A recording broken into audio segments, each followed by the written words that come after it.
السلام عليكم ورحمة الله وبركاته. ازيكم حبايبي؟ عاملين ايه؟ يا رب حبايبي تكونوا بخير. برج العذراء حبايب قلبي، صفوا النية كده، تفائلوا بالخير تجدوه، طلعوا الطاقة السلبية، صلوا على الحبيب وكمان استغفروا. طبعا حبايبي اللي اول مرة يشوفوا القناة ما ينسوش يعملوا اشتراك وشير ولايك للفيديو، وده فضل منكم حبايبي واخواتي واولادي الموجودين في القناة. حطوا اللايك. طبعا حبايبي ننزل نكتب كومنتات، نصلي على الحبيب وكمان نستغفر. طبعا لازم يكون عندنا يقين وثقة في الله وحده، لا يعلم الغيب إلا الله، محمد رسول الله، لا حول ولا قوة إلا بالله العلي العظيم. في عندكم قرارات، انتوا دايما معرضين للكذب، دايما بتدخلوا او بتختاروا ناس بتقل منكم وبتغدر بيكم. عندكم في زواج او عندكم علاقة في الحياة العاطفية هتكون ناجحة، وهتكونوا انتوا حاجة مختلفة.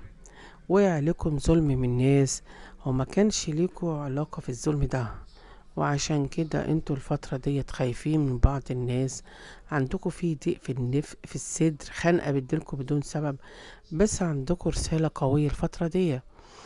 الرسالة دي هتكون طاقة إيجابية ليكوا، أو هتكون خروج من الهم اللي انتوا فيه.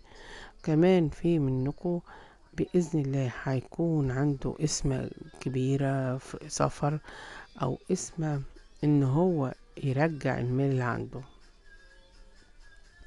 عندكوا طفل عنده سنتين 3 سنين، الطفل ده انتوا بتحبون بيه جدا، متعلقين بيه. الفترة الجاية دي هتعملوا حاجة جديدة، هيكون فيها نجاح وهيكون فيها ازدهار ليكوا بإذن الله. كمان انتوا بينك وبين حد فتنة، انتوا الفترة دي هتغيروا من نفسكم بشكل كبير جدا، وهتكونوا صادقين في مشاعركم. بس عندكم بومة او تعبان بيلعب بديله وعمال يبخ السم في حياتكم. خلي بالكم، عندكم واحدة ست بيضة بتبصلكوا بصة مش حلوة.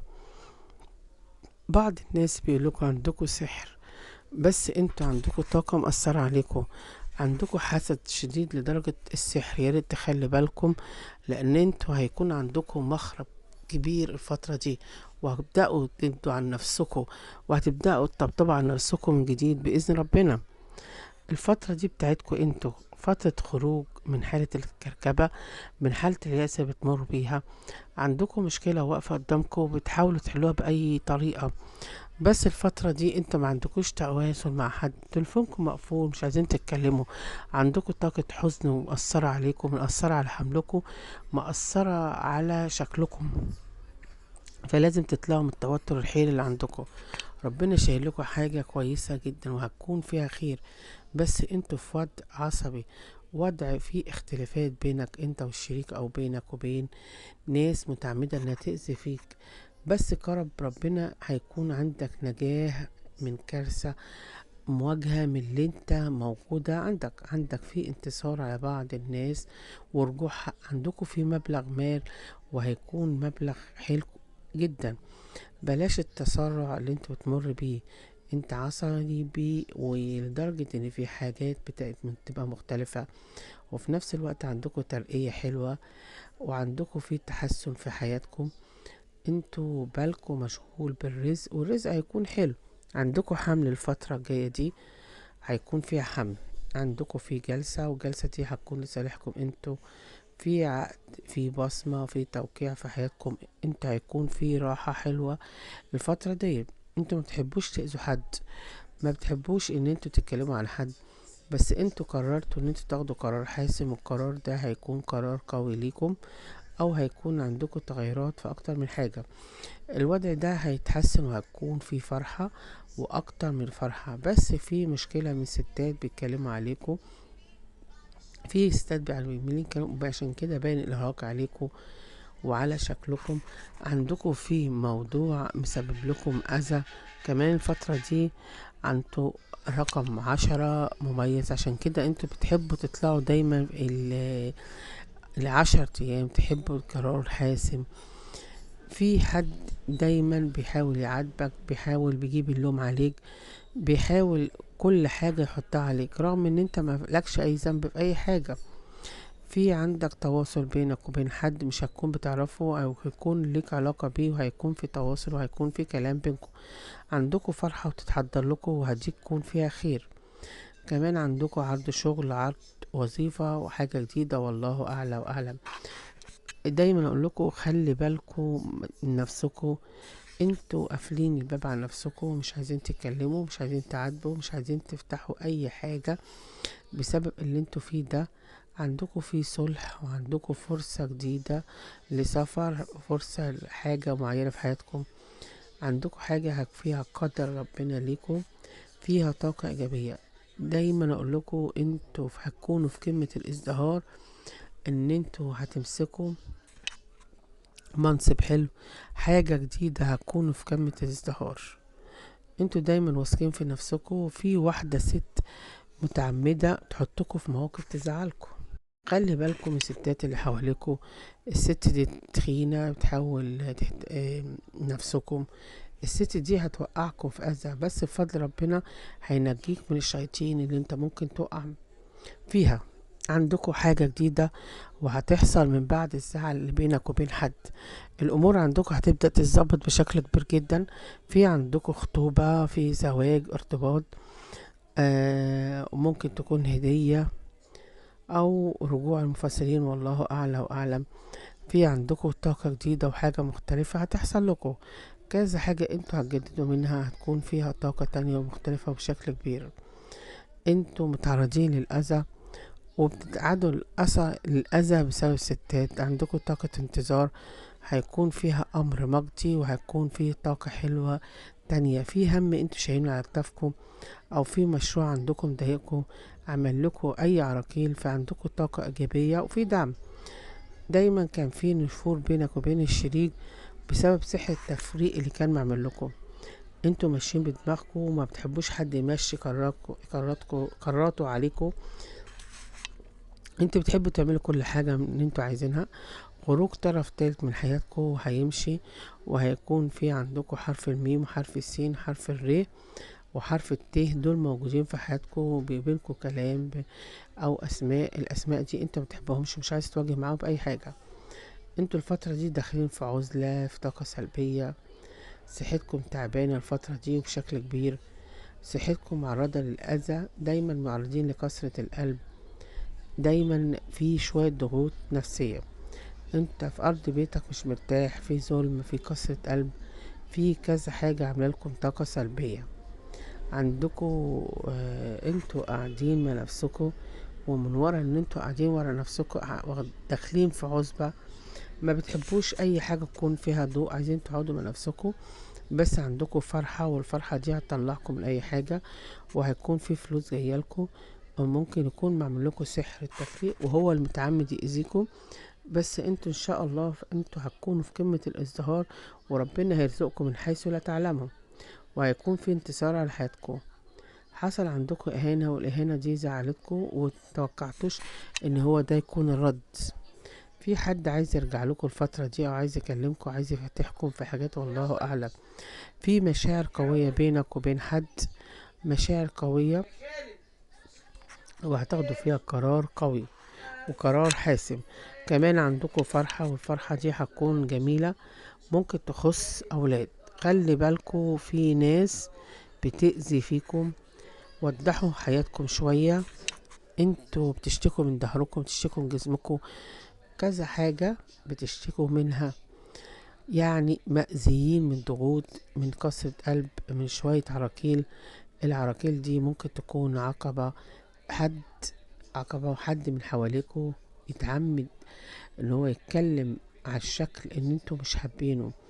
في ناس بتحب تجيب في سيرتكم رغم ان انتوا كنتوا كويسين وكويسين معاهم، ودايما جايين عليكم. في عندكم طاقة ازدهار وطاقة ايجابية بتحبوا توزعوها على الناس، بس عندكم ذكرى من الماضي دي مأثرة عليكم، بس بتربطكم في حاجة قوية. ممكن كان في علاقة بتربطكم بحد وحصل فيها انفصال، في ضغوط، في حصل ضغط نفسي، في حاجات كانت مأثرة عليكم بشكل كبير وخلتكم تعانوا أشد المعاناة. فانتوا قررتوا ان انتوا تتعاملوا بشكل مختلف، وتتعاملوا بشدة مختلفة او بطاقة مختلفة. فدايما لازم تكونوا حريصين مع التعامل مع اي حد بشكل اذى او حاجة تأذي فيكم.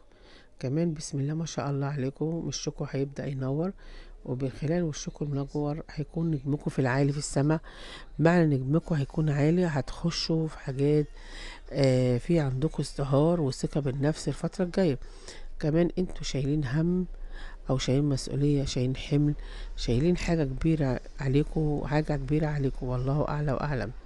فلازم بقدر المستطاع تكسروا الحمل اللي عليكم ده وتبصوا الحياة بشكل مختلف اللي انتوا عايزينه، عشان دايما طاقتكم فيها طاقات ايجابية واخبار حلوة متعلقة بيكم. كمان انتوا عندكم فرحة الفترة الجاية، ودي هتعجب لها اهل السماء والارض، وهتكون دي ربنا اللي هيكرمكم بيها، عشان انتوا عشتوا فترة من الظلم وباليأس. عشتوا فترة انتوا دايما تتعاملوا مع الناس بمصلحتهم هما، وبتيجوا على نفسكوا عشان ترضوا اللي حواليكوا، كنتوا بتيجوا على نفسكوا عشان ترضوا اللي معاكوا. عملتوا حاجات كتيرة جدا قللت من شأنكوا، ومحدش تمر فيه اللي انت عملتوه، تمر فيه المعاملة، تمر فيه الجميل، تمر فيه الحاجة اللي انتوا عايزين تعملوها، محدش تمر فيه. وعشان كده قررتوا ان انتوا تعملوش مع الناس دي وتداروا وتبصوا الحياة بالشكل المختلف اللي انتوا عايزينه. الطاقة الإيجابية هتكون مفتوحة وهيكون فيها ازدهار. انت عندكوا دايرة مقفولة وهتكون فيها خروج لفرحة انتوا في علاقة مش مرتاحين فيها وعايزين تطلعوا من اللي انتوا فيه بأي طريقة. عندكوا خبر متعلق بيكوا، الخبر ده هيكون فرحة ليكوا، وهيكون فيه انفراجة، وهتسمعوا خبر مسمع بخصوص الموضوع اللي عملكوا أسى. انتوا هيكون جواكوا طاقة حلوة وانتصار على جميع الأشخاص اللي كانوا متعمدين هم يكسروكوا ويأذوا فيكوا ويأكلوا كلوا فيكم. كمان عندكم في انفراجة مالية بعد الضيق، هتبقى انفراجة قوية جديدة جدا، وهيكون في طاقة مختلفة. انتوا بتحاولوا تحققوا النجاح، عندكم في رزق انتوا مكنتوش متوقعوه، ممكن يكون لقاء مع حبيب، مع حد ليه سلطة. انتوا اتكسر قلبكم اكتر من مرة، وحصل خصام وحصل نفور، وهيحصل صلح الفترة الجاية. في منكم مطعون بطعنة كبيرة او سكينة ومش قادر ينسى الطعنة اللي هو خدها من اقرب الناس ليكوا، ظلموكم وخدوا حقكم واتكلموا عليكم بالسوء. عندكم في اطفال بيشتكوا دايما، دايما بتشتكي في دكاترة رغم صغر السن. انتوا دايما بتحذروا من اي عراقيل بتحذروا فيها طاقة سلبية. عندكم بشاير حلوة جدا وتبشركم بالخير وهتكون طاقة ايجابية ليكم. في عندكم تغيير بيت عربية حاجة، ممكن يكون عندكم طاقة تغيير وهتجددوا اكتر من حاجة. في حد هيخش على حياتكم الفترة دي وهيكون في طاقة ايجابية، ربنا هينقذكم من خذلان اللي انتوا واقعين فيه. بس دايما اقول لكم خلي بالكم من الناس اللي حواليكم. انتوا بتدوروا على الاحتواء، بتدوروا على الحب، بتدوروا على الحنان، بتدوروا على اللي يحتويكوا صح واللي يطبطب عليكم. عشان كده ربنا كريم عليكم وهيبشركم من حيث لا تعلموا. بس حاولوا ترموا ورا ظهركم اي طاقة سلبية او اي غدر وقع عليكم من اي حد. كمان بسم الله ما شاء الله عليكم بعد الضلمة اللي انتوا كنتوا فيها عندكم طاقة جديدة وفرحة جديدة في حياتكم. قلة النوم بقت واضحة على حياتكم، وعندكم اكتر من حاجة هتغير عندكم. هيكون عندكم في انتصار لكم، في حد شايل لكم انتصار، حاجة ايجابية والله اعلم. في كذا حاجة مختلفة في جميع الاسر. كمان في حد هياخد منكم دفعة ليكوا في عرض، ممكن يكون عرض سفر وهيكون تغيير الأحياء للأفضل، وده هيكون خير ليكوا. وكل تفكيركم مشغول الرزق الفترة ديت.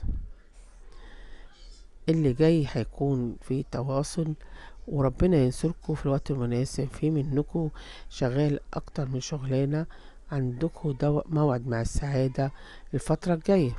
بس في حد انتوا مش سامحينه، هو سبب كمية الوجع اللي انتوا فيه، ومش قادرين حتى ان انتوا تفكروا في السماح ليه لان هو عرف يأذيكوا، عرف يكسر قلبكم. فانتوا قررتوا ان انتوا ما تتعاملوش معاه بأي حاجة. انتوا روحانيتكم عالية والحاجة اللي بتحسوها بتحصل بأي تردد وبدون تفكير، بس من وقت التاني بتحسوا بإحساس ان انتوا حاسين بطاقة حزن، طاقة وحدة، رغم ان في ناس حواليكم وما بقيتوش عايزين تدوروا على حد ولا تتكلموا مع حد، وطول الوقت عندكم سكوت وصمت. وده عامل لكم ركود، عامل لكم حاجات كتيرة.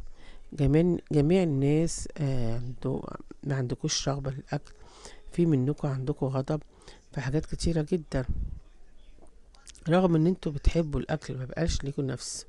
لو بصيتوا هتلاقوا بشرتكم بدأت تدبل، هتطلعوا من اللي انتوا فيه. انتوا مشاعركم قوية جدا، ما بتحبوش النفاق، بس حظكم قليل في الحياة العاطفية. انتوا حاسين ان في حاجة غلط، في باب كان مقفول في وشكم والباب ده هيتفتح من جديد وهيكون فضل من عند ربنا. دول ما انتوا مستنيين، ما فيش حاجة بتكمل من كتر الانتظار اللي انتوا مستنيينه، بسبب ان انتوا بتمروا وظروف صعبة او ظروف قاسية. ان شاء الله ربنا هيصل امركم الفترة الجاية، وهتلاقوا كذا حاجة هتفرحكم. انتوا بتكرهوا النفاق والكذب والخيانة، وبتكرهوا حاجات كتير، ودايما صارحين وبتطلعوا كل جواكم وصارحين بمشاعركم في اي شيء. عشان كده انتوا بيكون عندكم وجع دموع جوه عيونكم، بيكون عندكم ضغوط ومأثرة عليكم بشكل كبير جدا. وحان الوقت ان انتوا تفرحوا، حان الوقت ان انتوا تطلعوا من اللي انتوا فيه وتيسروا اموركم بخصوص الحياة بتاعتكم. عندكم شوية ضغط، انتوا ضاغطين نفسكم في كذا حاجة.